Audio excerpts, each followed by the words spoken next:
Lawmakers on both sides of the aisle are pushing for more transparency in the Epstein investigation. MSNBC has learned that next week, a bipartisan group of House Oversight Committee staff are expected to view unredacted documents from the Epstein estate in New York. According to a source familiar with the matter, those documents are expected to include the original version of that birthday book, which allegedly includes a letter from President Trump that he denies sending. Also, flight logs, massage pads, and records of financial transactions. Joining us now, Democratic Congresswoman Pramila Jayapal of Washington State. Good to have you with us. Congresswoman, when your colleagues view these unredacted documents from the Epstein estate, what are they hoping to learn? What kind of new information or leads could come from this? Well, let's see what those documents include. I hope that they're comprehensive, but at this point, they still allow for the Department of Justice to decide what documents are being released. I think what we need, and after listening to these incredibly courageous, powerful survivors, is to understand all of the people who were involved in this unbelievable corruption of justice, where a pedophile, a sex trafficker, and all of his billionaire, powerful men were allowed to abuse these young girls. And to me, it's just a stunning, stunning example of how our justice system failed over years.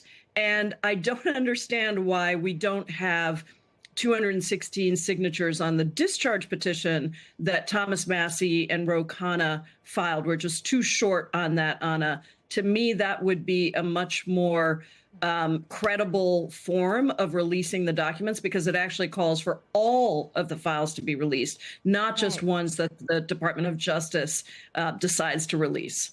You mentioned those survivors of Epstein abuse, and we carried their press conference live here on MSNBC. They were quite powerful. Here's a reminder of what we heard and a bit of President Trump responding. Let's listen.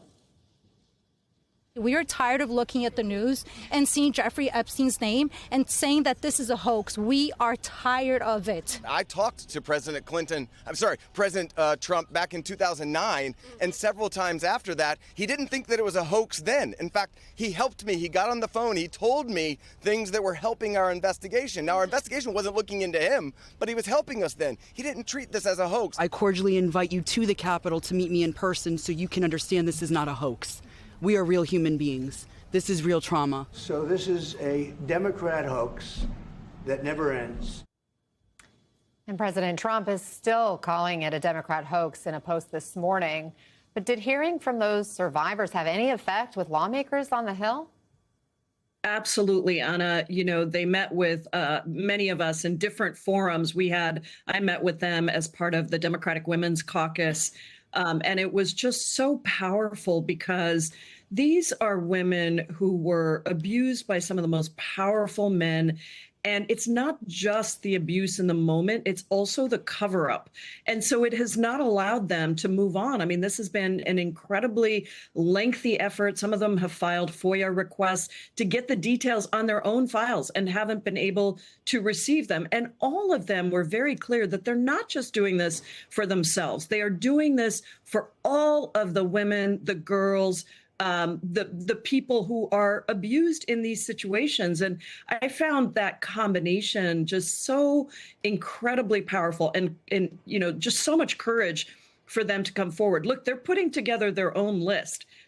Because they feel like if other people are not going to expose the people that were involved in this, and it's a wide network. I mean, they talked about the accountants, the banks, the handlers, the secretaries, the people that transported the girls. I mean, this is a very big network of people who engaged in trafficking and pedophilia and abuse of young girls. And, I just don't understand why any Republican would want to do anything that looks like they're covering this up, because this is unless there's something really, really to hide in these files for Donald Trump. He should not be calling this a hoax, because it just sets on fire the entire, set of beliefs that he's got something to hide personally. Otherwise, why on earth would he call this a hoax?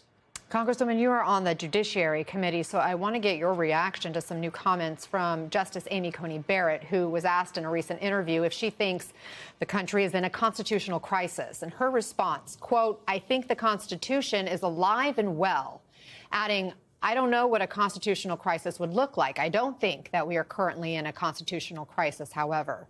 And she went on to say that the country remains committed to the rule of law with functioning courts. Your thoughts?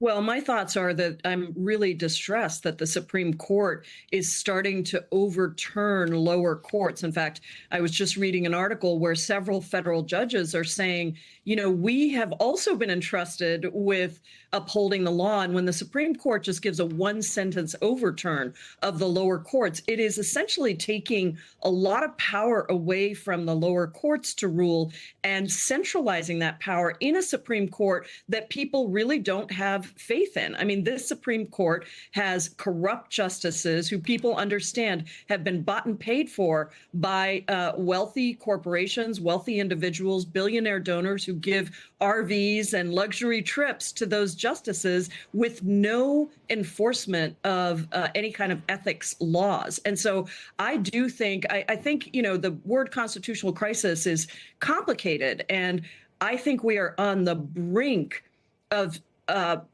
constitutional crisis because we have a Supreme Court that continues to overturn lower court rulings, continues to allow the president an excessive overreach of power. That's what we're seeing every day, whether it's the military in the streets against U.S. people on U.S. soil, whether it's the kidnapping of children, of individuals by masked men, the deportation of people, the overturning of Supreme Court decisions, sort of taking it to the brink, Anna, where you have, you know, these situations, and I know you've covered this so much on immigration, where people are deported and then we have to turn planes around, if we can even get them turned around, directly